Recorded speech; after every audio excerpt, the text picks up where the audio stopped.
संविधान को खतरे में बताकर सुप्रीम कोर्ट पहुंच गए और वहां से भी इनके हाथ निराशा ही लगी, क्योंकि सुप्रीम कोर्ट ने भी ये साफ कर दिया कि एसआईआर कराना चुनाव आयोग का एक संवैधानिक दायित्व है। सभापति जी इसी बीच बिहार राज्य के चुनाव भी आ गए, वहां भी एसआईआर की प्रक्रिया प्रारंभ हुई और हमारे महागठबंधन में शामिल कई दल, कांग्रेस, राजद, ये सब एक नया नारा लेकर, वोट चोरी का नारा लेकर सड़कों पे उतर आए। वोट चोरी का नारा। सर, ये बड़े क्रिएटिव लोग हैं, आप बहुत क्रिएटिव हैं। आपके पास हर चुनाव में एक नया हथकंडा होता है। कभी संविधान खतरे में है, कभी आरक्षण खत्म हो रहा है, इस बार आप लेकर आए वोट चोरी। हाँ, ये वोट चोरी का नारा लेकर गद्दी तो आपकी छिन गई, उसी की पीड़ा है आपको। अध्यक्ष जी, इन्होंने बिहार की जनता के मन में बहुत भ्रम फैलाने की कोशिश की कि एसआईआर के नाते बड़ा अत्याचार हो रहा है, वैध मतदाताओं के नाम काटे जा रहे हैं। लेकिन हुआ क्या, ये समझना जरूरी है। एसआईआर की एक्सरसाइज में बिहार में 65 लाख नाम काटे गए। तो अगर इतनी बड़ी तादाद में वैध मतदाताओं के नाम कटे हैं, तो किसी को तो चुनाव आयोग के पास आपत्ति दर्ज करने के लिए जाना चाहिए। अरे 65 व्यक्ति तो पहुंचने चाहिए अध्यक्ष जी, 65 भी नहीं पहुंचे, कोई कंप्लेन नहीं हुई। अगर कोई देश का नागरिक है और उसका नाम कटेगा तो वो क्यों नहीं जाएगा, इसका कोई कारण है? और उसके बाद जब चुनाव के परिणाम आए तो एनडीए की प्रचंड जीत ने इनके वोट चोरी के दावे की हवा निकाल के रख दी और इनकी बिहार की जनता ने इनकी भ्रम की राजनीति को सिरे से खारिज कर दिया। अध्यक्ष जी, आज ये प्रक्रिया देश के 12 राज्यों में चलाई जा रही है और एसआईआर को लेकर आज भी तमाम किस्म के सवाल जो हमारे विपक्ष के साथी उठाते रहते हैं, जिसमें एक सवाल टाइमिंग को लेकर भी है। चुनाव के पहले क्यों हो रहा है, एसआईआर तो बड़ी जल्दबाजी में हो रहा है, ऐसी तमाम बातें मैं सुनती हूँ।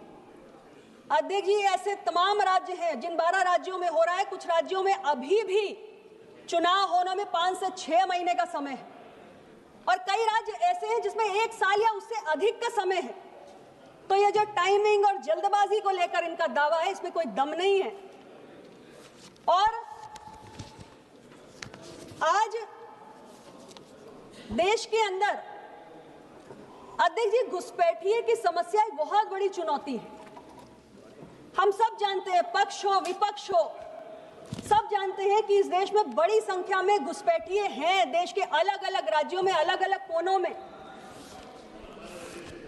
और इन प्रकारेण इन घुसपैठियों ने आधार कार्ड भी बनवा लिया है, वोटर कार्ड भी बनवा लिया है और चुनाव की प्रक्रिया में प्रतिभाग भी कर रहे हैं। ये देश के लिए बहुत बड़ी समस्या है। लेकिन अगर देश की सरकार कहती है कि घुसपैठियों को हम वोट का अधिकार नहीं देंगे, उनका नाम हम मतदाता सूची से काट देंगे, तो हमारे कुछ विपक्षी दल के साथियों का मन द्रवित हो जाता है।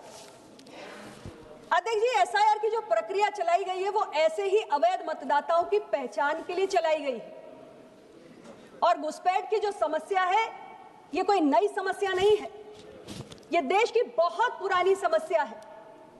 1996 में जब देश में यूनाइटेड फ्रंट की सरकार हुआ करती थी, तत्कालीन गृह मंत्री श्री इंद्रजीत गुप्ता जी थे, जो एक वामपंथी नेता थे। उस दौर में, यानी आज से 3 दशक पहले, उन्होंने कहा था कि देश में लगभग 1.5 से पौने 2 करोड़ घुसपैठिए हैं। और अगर आज से 3 दशक पहले ये संख्या इतनी बड़ी थी, तो आज के समय में इतने वर्षों बाद देश के अंदर घुसपैठियों की संख्या कितनी बढ़ चुकी होगी, इसकी कल्पना पक्ष और विपक्ष हम दोनों कर सकते हैं।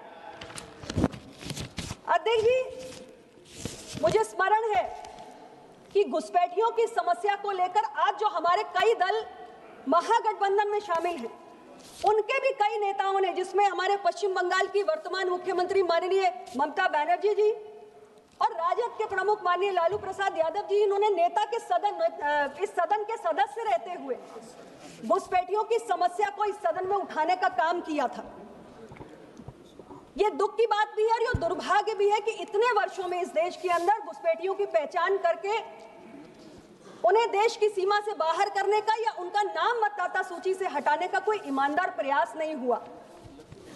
लेकिन सवाल यह है कि क्या इन घुसपैठियों की पहचान नहीं होनी चाहिए? सवाल यह है कि क्या इन्हें मतदान का अधिकार देना चाहिए? सवाल यह है कि क्या देश के संसाधनों पर इन घुसपैठियों का कोई हक है?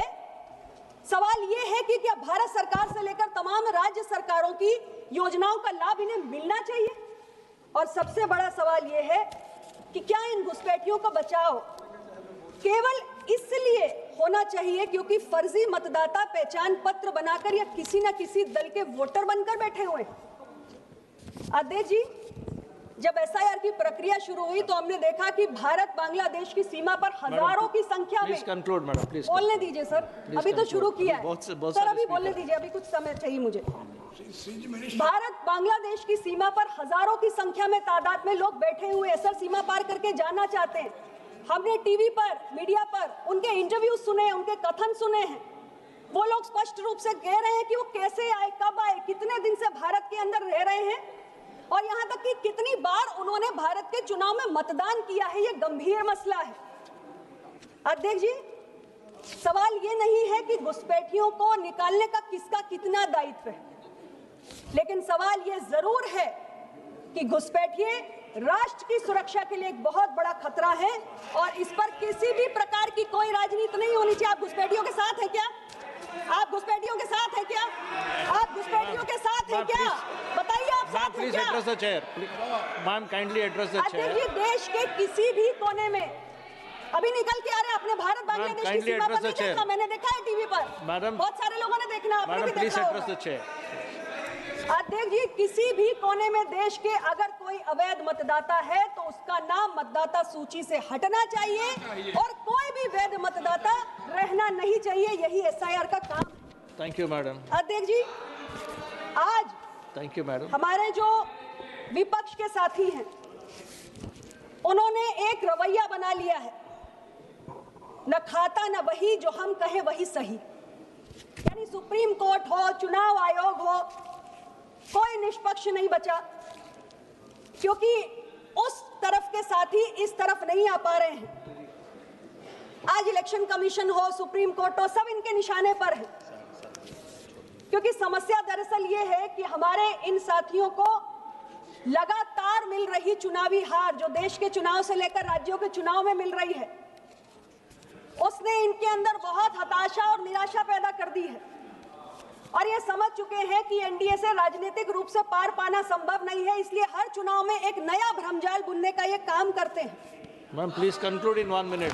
Please conclude in 1 minute. तीन चार मिनट और 1 मिनट में कंक्लूड। अध्यक्ष जी, कांग्रेस पार्टी जो इतने वोट चोरी के आरोप लगा रही है, वो देश की जनता को ये नहीं बताएगी कि कितने उनके दौर में इलेक्शन कमिश्नर और चीफ इलेक्शन कमिश्नर रिटायर होने के बाद उनकी पार्टी में शामिल होकर चुनाव लड़ते हैं।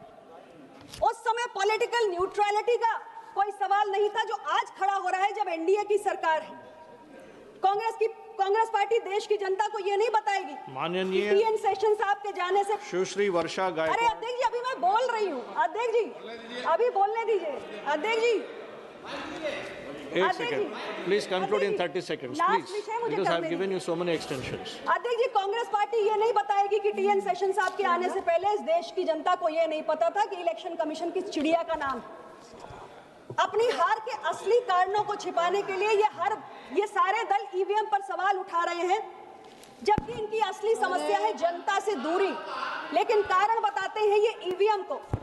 मैंने कुछ वक्ताओं को सुना, वो कह रहे थे यूएस, जर्मनी, कहां के। Madam thank you so much. Sir अभी सर लास्ट मुद्दा है, सर बोलने दीजिए। आपने मुझे सर अभी तो चल, सर लास्ट मुद्दा है। संवेदनशील, महत्वपूर्ण और देश से भविष्य से जुड़ी हुई चर्चा में भाग लेने का मौका दिया। One second, madam please conclude, please conclude please. Sir give me 2 minutes. Sir 4 बार आपने उधर अलाउ किया। Let me speak, I am concluding. Give me 2 minutes, I'll conclude. I have given you so many extensions, sir, madam. I have to conclude, Please sir. conclude. This is a serious please issue. conclude now. Please. This is not something that can be debated in 2 minutes, sir. Sir, हम अपने बैठ जाइए। Sir, ये मेरा time खराब कर रहे हैं। सर, ये मेरा टाइम खराब कर रहे हैं।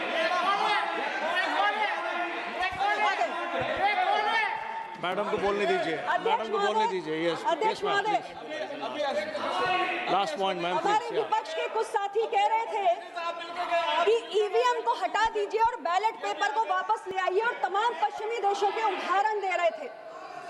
अध्यक्ष जी, मैं याद दिलाना चाहती हूं कि माननीय नरसिम्हा राव जी की सरकार थी और ईवीएम को लाना एक बहुत बड़ा कदम था चुनावी सुधार की दिशा में, जिसके लिए कॉन्स्टिट्यूशनल अमेंडमेंट लाया गया था।